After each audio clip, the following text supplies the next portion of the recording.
Hello दोस्तों, आपका अपना चैनल RKS स्टडी में आपका स्वागत है। आज हम लोग टेंस के बारे में पढ़ेंगे। इससे आपका इंग्लिश थोड़ा बेहतर बन जाएगा।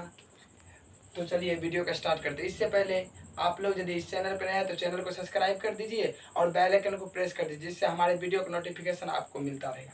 तो चलिए टेंस के बारे में पढ़ते हैं। टेंस का हिंदी होता है काल। सबसे पहले टेंस समझाना होता है क्या होता है। इसी कारण हम लिखे हैं टेंस का परिभाषा। टेंस का हिंदी होता है काल। टेंस का हिंदी क्या होता है? काल होता है। तो टेंस का परिभाषा लिखे, क्रिया करने में जो समय लगता है। अपने लोग जो क्रिया करते हैं, क्रिया का मतलब होता है काम करना। इससे नीचे हम परिभाषा में लिखे हैं काम करने वाले को क्रिया कहते हैं। जैसे अपने लोग क्रिया करते हैं, उठना, बैठना, चलना, कूदना, खेलना, ये सब क्रिया हुआ। वही लिखे क्रिया करने में जो समय लगता है उसे टेंस कहते हैं।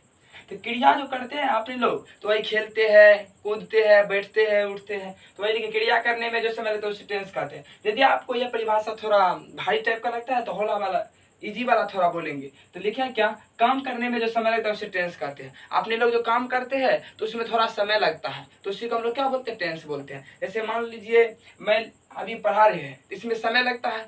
समय जो लगता है तो क्या है? मेरे लिए क्रिया है। मेरे लिए क्या है? क्रिया है। तो उसके लिए समझाने के लिए क्या लिखे हैं? क्रिया के बारे में। क्रिया होता है क्या?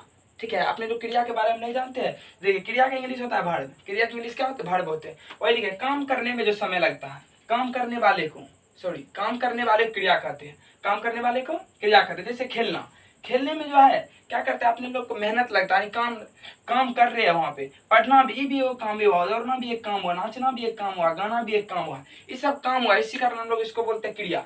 उसके बाद लिखे टाइप ऑफ टेंस। टेंस कितने प्रकार के होते हैं, टेंस के बारे में पढ़ चुके हैं। उसके बाद टेंस के प्रकार के बारे में पढ़ना है। टेंस के प्रकार के बारे में यदि हम लोग पढ़ेंगे तो पहले समझेंगे टेंस कितने प्रकार के होते हैं। तो लिखे क्या, टाइप्स ऑफ टेंस, यानी टेंस काल के प्रकार। काल कितने प्रकार के होते हैं? लिखे there are 3 types of tense. Tense होते हैं काल 3 प्रकार के होते हैं। टेंस कितने प्रकार के होते हैं? 3 प्रकार के होते हैं। पहला होते हैं प्रेजेंट टेंस, दूसरा होते हैं पास्ट टेंस, तीसरा होते हैं फ्यूचर टेंस। प्रेजेंट टेंस का हिंदी होता है वर्तमान काल।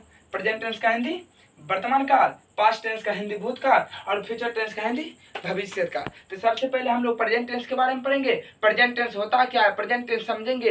प्रेजेंट टेंस का यूज कहाँ पे होता है, प्रेजेंट टेंस में और क्या क्या पढ़ते हैं। तो पहले प्रेजेंट टेंस समझते हैं किस वाक्य में होते हैं। वाक्य किसको बोलते हैं? तो बोलेंगे वाक्य जो होता है शब्द या शब्द का एक ऐसा समूह होता है जिसका कोई शब्द या शब्द का ऐसा समूह जिससे कोई अर्थ निकले। शब्द या शब्द का ऐसा समूह जिससे क्या निकले? कोई अर्थ निकले। जैसे मैं खेलता हूँ, इससे कुछ अर्थ निकल रहा है, सिर्फ मैं खेल रहा हूँ।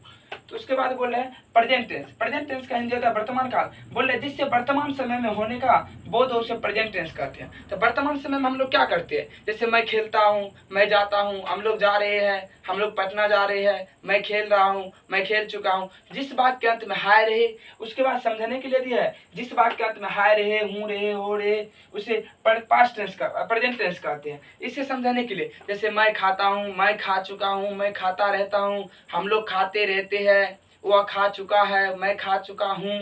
जिस बात के अंत में हाय रहे, हूँ रहे, हो रहे, बस उसे प्रेजेंट टेंस कहते हैं। प्रेजेंट टेंस कहते हैं। ठीक है, तो याद रखना जिस बात के अंत में हाय रहे, हूँ रहे और उसे प्रेजेंट टेंस कहते हैं। जैसे वह क्या करती है, वह क्या करती है। ठीक है, आप लोग को लग रहा होगा यह पास्ट टेंस नहीं, लेकिन पास्ट टेंस नहीं है। वाक्य के अंत में देखो क्या लिखा है कौन टेंस होते हैं? जब भी किसी वाक्य के अंत में हाय रहे तो प्रेजेंट टेंस। जैसे वह खा चुकी है, वह खा चुकी है, सुनने में लगता है पास्ट टेंस है लेकिन पास्ट टेंस नहीं है। कारण कि वाक्य के अंत में क्या है? इसी कारण यह प्रेजेंट टेंस है। तो